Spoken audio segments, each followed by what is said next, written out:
So, Madeline, can you please tell us who you are as it pertains to Cuddle Party and who might not be a fit for Cuddle Party?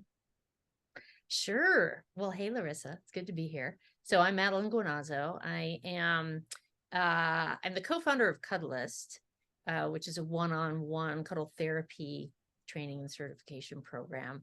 But I am also one of the lead trainers at Cuddle Party Inc. So at Cuddle Party Inc., I'm on the working board, secretary there, and I'm a trainer and certifier of facilitators.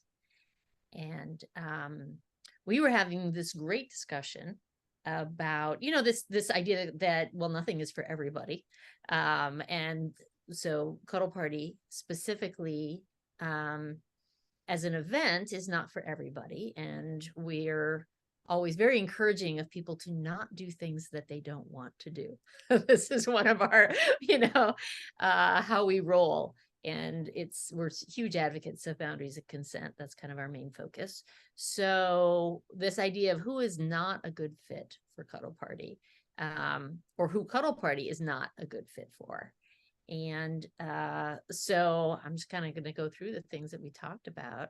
The first one, they're not in any order necessarily, but the first one that comes to mind is anybody who's hoping for sexual contact.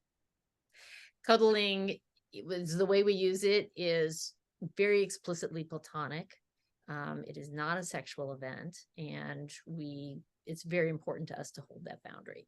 So anybody who is wanting that out of their experience, please don't come.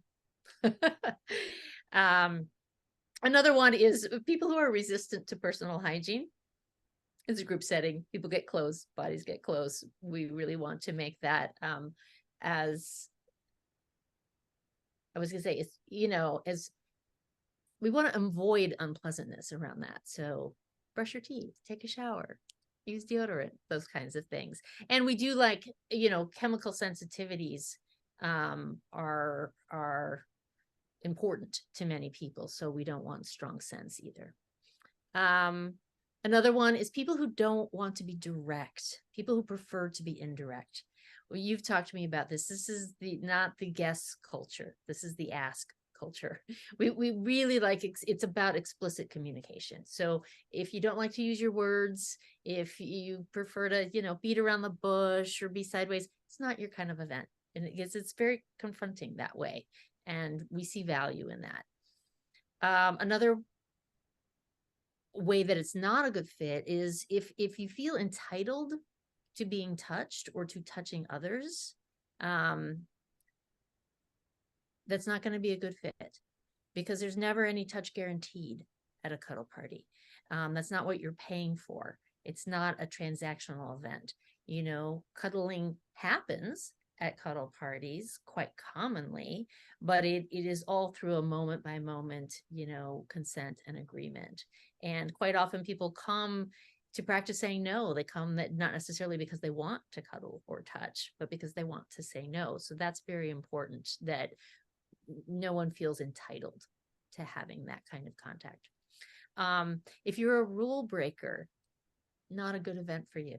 The rules are really, really important. It's about trust and the confidentiality and the ability to be vulnerable and for people to learn and grow. And so, yeah, rule breaking is not allowed. If you're into drama, personal drama, I say drama kings and queens, not a good fit. We're really about personal, emotional accountability and responsibility and just keeping the drama down. There's no, villains or heroes or rescuers or victims at a cuddle party, right? So if you're into that, not your kind of thing. You'll be bored and disappointed. And then the last one on our list is people who demand explanations and justifications that satisfy them.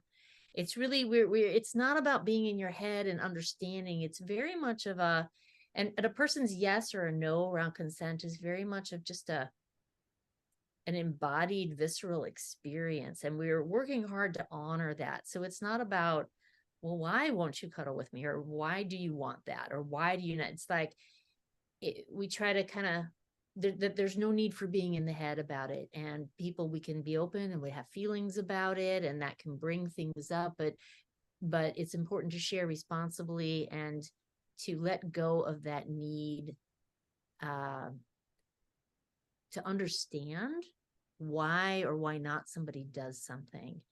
And that can be challenging.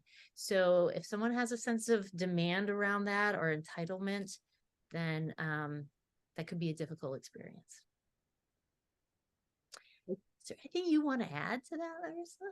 I just feel like this is so important. I really like those words that you pointed out about entitlement or demanding anything. That is not what we're about. It's not what we do. And that we love to invite people to Cuddle Party, but people who are the right fit for Cuddle Party. So just like in person to person, we say yes and no to things. Cuddle Party, the event, can say yes or no to things. And you heard it first from the highest chain of command. And if you're not interested in coming to a Cuddle Party, we're like, thank you. Thank you for listening to yourself, for honoring that impulse and respecting it.